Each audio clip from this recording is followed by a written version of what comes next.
dikatakan hal hadhihi dzunub araftaha, apakah dosa-dosa ini kamu mengakuinya? Orang ini putus asa dan mengakui, na'am ya Rabb, iya, ini adalah dosa-dosaku wahai Allah.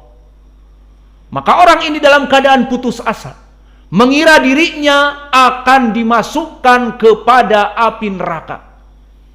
Dosa-dosa yang besar dan banyak, belum taubat padanya. Dan Allah jadikan antara dia dengan orang ini tidak didengar oleh khalayak yang ramai. Sengaja Allah mensitari orang ini. Lalu apa kata Allah setelah orang ini mengakui dosa-dosanya dan siap dicampakkan kepada api neraka? Allah mengatakan, hadhihi dunub kuntu fi dunya asturuha minan nas. Dosa-dosa ini dulu engkau lakukan dan aku menutupi dari manusia sehingga engkau menjadi orang yang dipikirnya baik oleh manusia. Maka itulah keadaan kita ya ibadallah. Sadari bahwa kita sesuai masuk kepada hadis yang diriwayatkan oleh Imam Abi Daud dan At-Tirmidzi dan Ibnu Majah ataupun dan Imam Ahmad dari Anas, dari Ali ibn Mas'adah an Qatadah an Anas, kullu ibni Adam khata' wa khairul khata'ina at-tawwabun. Setiap manusia tidak lekang dari dosa. Kita ini para pendosa. Maka jika Allah membongkar dosa-dosa kita kepada seluruh manusia, tidak ada orang yang sempurna, maka semua orang akan menjauhi kita. Maka jika kita lihat, oh itu si ustadz, ada orang yang belajar dengannya, dan jika dia keluar dari goanya akan disapa, ustadz kaif haluk, mau kemana, silahkan dan sebagainya. Jika masuk ke warung silahkan gratis. Oh enggak ada ya. Al-muhim, itu kenapa manusia mencintai kita. Apakah kita suci dari debu? Apakah kita bagaikan gading yang tidak retak? Tidak, bahkan kita bagaikan gading yang retak. Dan dosa-dosa kita, kalau manusia melihat kita, akan lari tunggang langgang. Kalau dosa itu bau seperti ikan busuk, maka akan menjauhi manusia dari kita. Kalau dosa itu terlihat tingginya, maka dosa-dosa kita ananas sama mencakar langit, orang akan lari dan tidak ada yang mau belajar dengan kita.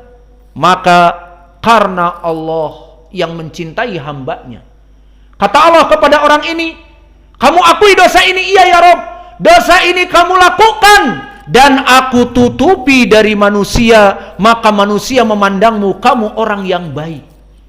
Maka di antara kita menyadari ini. Kenapa ada yang mau duduk dengan Hudzaifah? Dan kenapa masih ada manusia yang mau duduk dengan kita dan kita berkata qala Allah dan qala Rasul, padahal dosa-dosa kita banyak? Karena Allah menutupi dosa-dosa kita. Jika Allah membongkar dosa-dosa kita, maka tidak akan ada orang yang datang. Maka oleh sebab itu hati-hati wahai ibadallah, membongkar aib orang lain untuk tujuan memburukkan orang lain. Seperti kelompok Luqmaniyun, Hajuriyun, pekerjaan mereka menonaktifkan ustadz-ustadz yang menyelisihi mereka, sehingga sekarang Luqman ditinggal.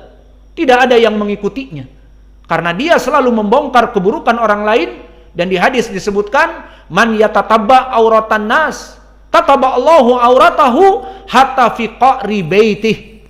Hadis yang sahih di Sahih Al-Bukhari dan Muslim dari Abi Hurairah. Barang siapa seseorang yang mencari aib-aib orang lain dan menyebarkannya di hadapan manusia agar dia itu ustadz dijauhi dari orang belajar dengannya, dia itu bla bla bla bla, dicari-cari. Maka kemudian ditantang oleh Allah, kata Nabi, Allah menantang dia untuk membuka aib-aibnya, bahkan apa yang dia lakukan dia dengan istrinya di kamarnya akan dibongkar. Semua perkara-perkara yang kecil dan besar dibongkar karena dia pekerjaannya seperti itu. Maka oleh sebab itu, jika kita berdosa, maka mintalah ampun kepada Allah, dan Allah telah menutupi dosa-dosa kita. Maka jangan sekali-kali membuka aib-aib dosa orang lain kecuali bersifat umum ataupun untuk bab nasihat, seperti ditanya, apa pendapat kamu tentang jamaah tabligh? Salah jalannya mereka. Mereka berdakwah bla bla bla bla, disebut keburukannya tidak apa-apa. Atau dari gembong jamaah tabligh yang ada di sini yang banyak pengikutnya, dinasehati tidak apa-apa. Adapun bukan untuk tujuan agama, hanya sekedar menyebarkan keburukan, terutama para ustadz, agar dijauhi orang-orang yang menuntut ilmu darinya, maka siap-siap untuk dibongkar oleh Allah keadaannya. Maka kembali kepada permasalahan hadis ini, maka dosa-dosa kamu itu dulu kamu lakukan dan aku menutupinya, wal'an, dan di hari akhirah sekarang, kalau dulu Allah menutupi dia, dan sekarang ana aghfiru jami'an, aku ampuni dosa-dosa kalian semuanya, dosa-dosa kamu semuanya, dan dohirnya dia dimasukkan ke surga. Dari sini hadis ini menjadi pendalilan bagi kita, pertama, keutamaan tauhid, bahwa ibadah tauhid bukan ibadah yang sembarangan. Seseorang melakukan salat untuk Allah saja, seorang berpuasa, kenapa puasa Senin Kamis? Untuk Allah.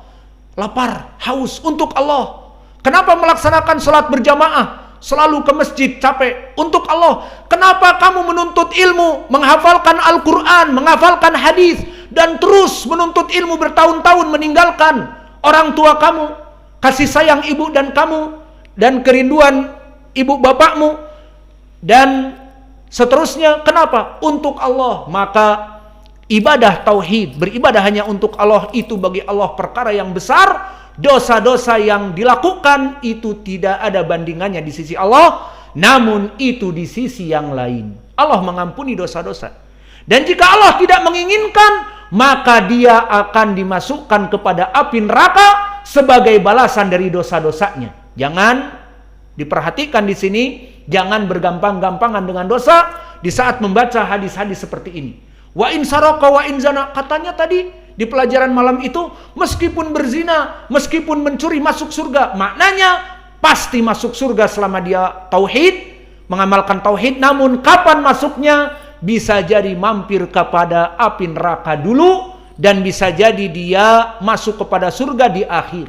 Mana dalil-dalilnya? Hadis-hadis syafaat.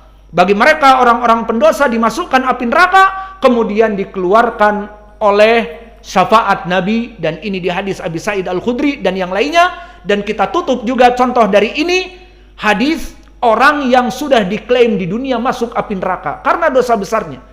Seperti hadis yang dikeluarkan oleh Imam Al-Bukhari dari Sahal ibnu Sa'ad di dalam peperangan, dalam jihad. Maka orang yang melaksanakan jihad mati syahid akan masuk kepada surga. Namun kebalikannya orang ini, di medan perang Nabi mengatakan kepada seseorang, man arada an yangdura ila rajulin min ahli nar falyangdur ila hada. Barang siapa seseorang yang ingin melihat di muka bumi calon orang penduduk api neraka, lihat nih orang ini. Maka ini dikatakan oleh Nabi menunjukkan orang ini akan masuk api neraka padahal dia ahli tauhid dan berjuang bersama Nabi di medan perang, namun akan masuk api neraka. Ini dia kebalikannya dari hadis tadi. Maka dikatakan oleh kaum muslimin, dijadikanlah kaum muslimin keheranan, dan ada di antara mereka yang terus memeriksa keadaannya. Dan disebutkan la yazalu bi khairin hatta lama juriha fastajalal maut bidubabati sayfihi. Orang ini terus dalam keadaan kebaikan. Di siang hari berjihad bersama Nabi, di malam hari sholat malam dan menangis dari takutnya kepada Allah. Namun orang ini terus-menerus dalam keadaan kebaikan. Kapan sampai dia akan menjadi orang yang mengamalkan keburukan dan masuk api neraka? Kapan? Terus diperiksa oleh para sahabat, diintai. Ternyata dalam suatu peperangan yang dahsyat, orang ini qadarullah terluka parah. Maka di zaman dulu peperangan itu luka-lukanya parah, sayatan pedang, tusukan. Kalau di zaman now ditembak oleh sniper dari MM9 yang kaliber besar, menembus kepalanya, mati seketika. Tidak di zaman dulu ada yang terkena golok ataupun dia terpanah 2-3 panah di dadanya dan seterusnya. Maka dia tidak bisa pulang ke base camp Nabi karena luka-lukanya dan terus merasakan kesakitan. tengah padang peperangan dan matahari langsung berada di atasnya. Dalam keadaan kesusahan ini, fasta jalal maut, inilah dosanya. Apa fasta jalal maut? Suicidal. Apa suicidal? Bunuh diri. Ini perkara yang haram. Maka akhirnya dia bunuh diri dengan mengarahkan pedangnya ke atas langit. Dia timbun sehingga tertancap di bumi ke atas langit. Kemudian dia melompat dari jantungnya dan tertembuslah jantungnya sampai kepada belikat, keluar pedangnya di belikatnya, maka mati dalam keadaan su'ul khotimah. Maka didapati oleh para sahabat mayatnya. Oh, ini dia apa yang diucapkan oleh Nabi. Maka bergegaslah pulang ke base camp dan mengatakan, ya Rasulullah, sadaq, engkau telah benar ya Rasulullah. Apa itu? Orang tersebut mati bunuh diri. Inilah yang dikatakan oleh Nabi, barang siapa yang ingin melihat penduduk api neraka dan dia masih hidup, lihat orang ini. Maka apa ucapan Nabi? Innamal a'malu bi khawatimiha, innamal a'malu bi khawatimiha. Sesungguhnya amal kehidupan seseorang menjadi penduduk surga, penduduk neraka tergantung dari su'ul khotimah dan khairul khotimah, husnul khotimahnya. Orang ini su'ul khotimah, maka dimasukkan kepada api neraka. Poin pendalilannya di sini apa? Nabi mengatakan dia penghuni api neraka, maknanya Allah tidak ridho kepada orang ini kecuali harus masuk api neraka. Meskipun dia berjihad bersama Nabi, namun dia dosanya besar dan tidak pernah bertobat karena dia mati su'ul khotimah. Allah tidak ridho kecuali masuk api neraka duluan. Setelah itu masuk surga. Maka ini contoh bagi kita dari hadis-hadis yang kami berikan. Di hadis tadi, hadis bitokoh kartu la ilaha illallah, dan hadis Abi Hurairah bagi orang yang ditutupi dosanya di dunia oleh Allah dan diampuni di hari akhirat. Itu tidak semuanya orang-orang berdosa dan mempunyai tauhid keadaannya diampuni dan masuk surga langsung, tidak. Dan hadis ini yang kita baca dari Abi Dzar, dohirnya seperti itu.